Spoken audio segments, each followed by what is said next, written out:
Hey y'all, good morning and welcome to today's video.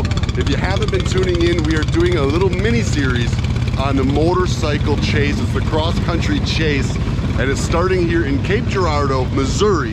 And it's a bunch of 30s to 60s motorcycles that are doing a cross-country tour. They don't know their destination until they leave in the morning, and just a lot of cool details. I'll get you all caught up, but we're about to start with the first group right now. You can see them lining up here underneath the entrance to the hotel.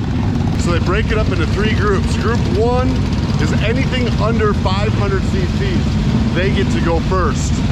Stage group 2 is anything 501 to 1,000 cc's. And then stage group 3, they go last, is anything over 1,000 cc's. And these guys are pretty cool. They've been out here this morning, getting their bikes ready, tuning them up, working on them, just trying to make them roadworthy for the 289 miles they're gonna have to put down today. And to a guy like you and me, 289 miles does not seem like a lot. Oh. But the truth is, on an old bike like this, with the engine technology, with suspension technology, with everything that's involved, that's quite a feat, and honestly a little intimidating for even me. I found myself actually jealous for the first time standing in a bunch of motorcycles. I've stood a bunch of motorcycles all over the country, and never, I'm not gonna say never, but in a long time since I've been jealous that I wasn't riding along, and today I wish I was riding along. But we'll see by the end how I feel about it. Maybe I'll partake in one in the future.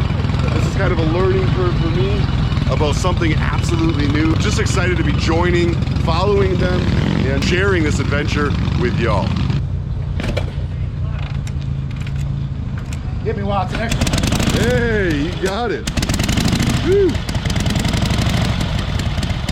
That is quite the process just to get started in the morning. Hey, got me while I was being an exercise bike. Yeah, that's right. Healthy living. So the reason I was so intimidated to do this before coming and seeing it is because these guys got to carry not only what they're going to live on their motorcycles, but also all the tools they need to fix their bike. They're not allowed any chase vehicles, any support crew whatsoever. You see this trailer here with all these bike holders on it? Well, this will sweep after the last group, and anybody who breaks down and can't get their motorcycle fixed, they'll pick them up and get them to tonight's hotel. But then they're on their own from there.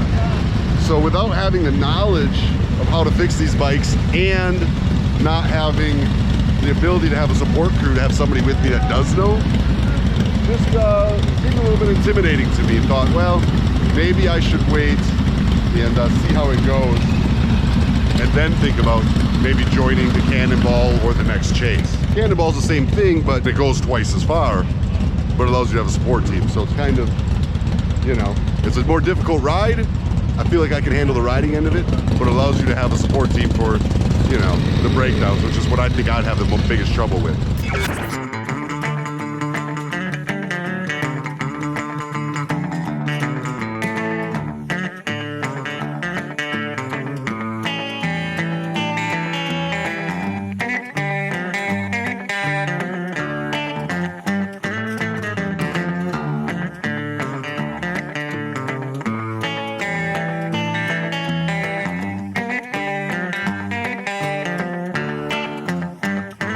All right, y'all, so this is how this works. We're in about, I don't know, I'm gonna say about 30 or 40 miles into the day, and they'll have these checkpoints set up like this where they'll have to come and check in to make sure they're following the actual route. It's all part of the competition, right? But they usually find pretty cool spots, like the scenic overview here. Got that old fireplace and this old cobblestone wall, which is super cool. And all the bikes are pulling in. They're doing the check-ins. How's it going so far, man? Good. Test is piece of cake. Piece of cake, huh? Some things are easy. They may make the questions harder.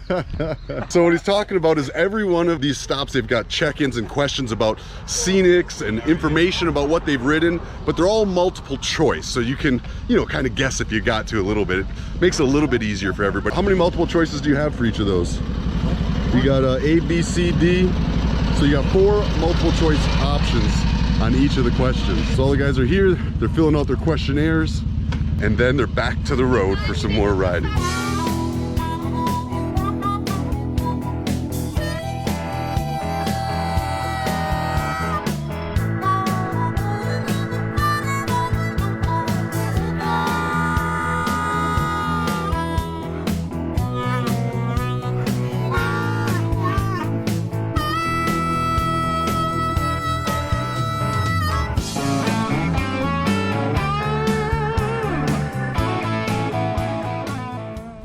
And just like that, we've done nearly 300 miles today across the country. We ended up in Branson, Missouri. It's beautiful. I mean, look at this.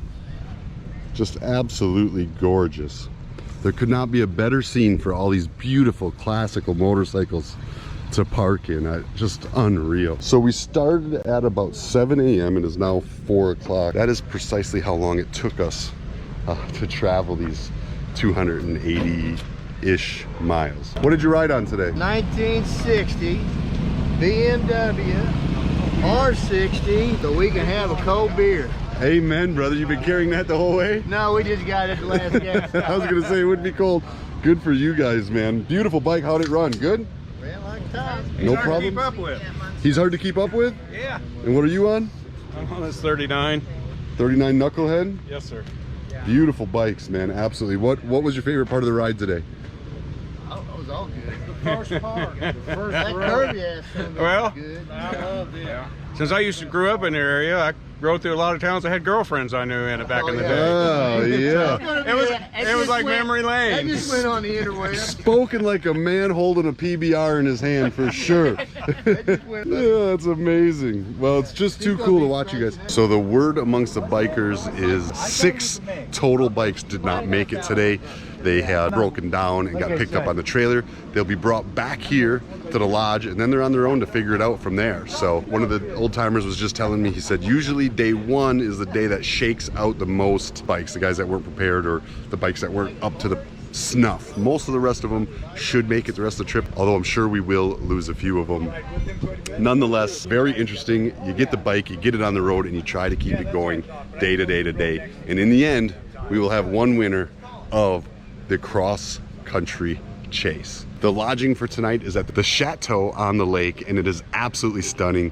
I mean, just breathtakingly beautiful. Couldn't pick a better spot to hang out with a bunch of old motorcycles and a bunch of knowledge. I hope to soak some in tonight and maybe share some more insight with y'all tomorrow as I learn everything I can in 1 week about these old bikes and share it all along with you. In tomorrow's video, I will cover the roll chart, show you how those work, hopefully meet some of the riders and hear their stories and their bikes, and move on to the next destination. We have no idea where we're headed tomorrow. All we know is 7 a.m. We'll be handed our roll charts, and we will have turn-by-turn instructions that will end us somewhere that will be very difficult to beat where it ended us today. Y'all, listen, this is a really neat thing, and it's quickly starting to become something I may want to do in the future. How many of you would like to do this? Let me know down in the comments below. And no matter what's happening, you know, maybe you don't have a bike like this and you want to have one day and ride along on something like this. And the only advice I have for you, if that is the case, is that life is short.